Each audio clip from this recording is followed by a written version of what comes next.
The night Daniel carried his boss into the rain, he was already running on 3 hours of sleep and a heart stretched too thin. His phone buzzed in his pocket. Another reminder from the daycare about late fees, another quiet pressure he pretended not to feel. He adjusted the weight on his shoulder, steadying the woman who had signed his paychecks for 3 years, and never once asked how his son was doing. Marissa Cole smelled like expensive perfume and regret. The CEO everyone admired during the day was now barely standing outside a downtown bar, her heels dangling from one hand, her confidence gone. People walked past them, some slowing down, some pretending not to notice. Daniel could have done the same. He could have called a cab and walked away. No one would have blamed him, but kindness still matters, even when no one is watching. He wrapped his jacket around her shoulders, ignoring the cold biting into his own arms, and guided her into his old car. When she mumbled something about losing everything, his grip tightened on the steering wheel. He didn't ask questions, he just listened. Sometimes that was the most generous thing you could give. At her apartment building, security hesitated until Daniel explained who she was. Even then, they looked at him with suspicion. Another tired man in a worn hoodie, carrying a woman who lived 20 floors above reality. He waited until she was safely inside, left a glass of water by her bed, and wrote a short note he almost tore up twice before placing it on the table. "You're not alone. You were there for me when my wife passed. Tonight, I'm here for you."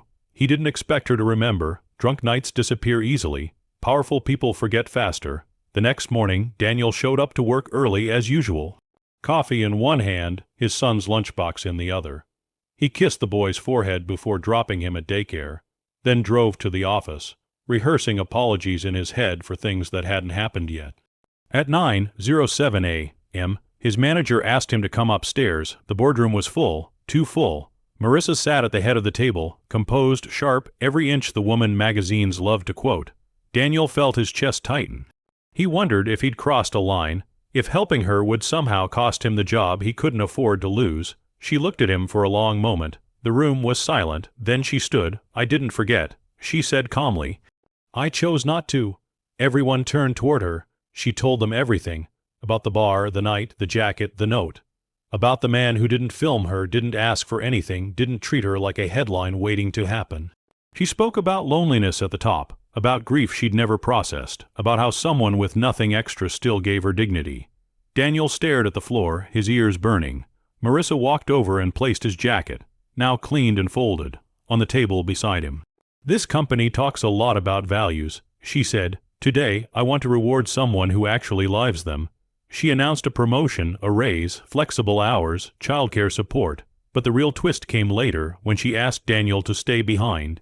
"I wasn't there for you when your wife died," she said softly. "I signed a card and went back to meetings. You deserved more." He didn't know what to say. "So this isn't just about last night," she continued. "It's about today and tomorrow. I don't want to be the kind of person who forgets kindness when it's inconvenient." Daniel went home that evening lighter than he'd felt in years. Not because of the money or the title, but because someone had finally seen him. Not as a single dad struggling to keep it together. Not as an employee number. But as a human being who chose compassion when it cost him something. That night, as he tucked his son into bed, the boy asked Daddy, "Why do you always help people?" Daniel smiled, brushing the hair from his son's eyes. "Because one day," he said, "you'll remember how it feels when someone helps you, and you'll pass it on." And that's the quiet truth we forget too often. Kindness doesn't disappear into the night. It waits, it returns, and sometimes it changes everything.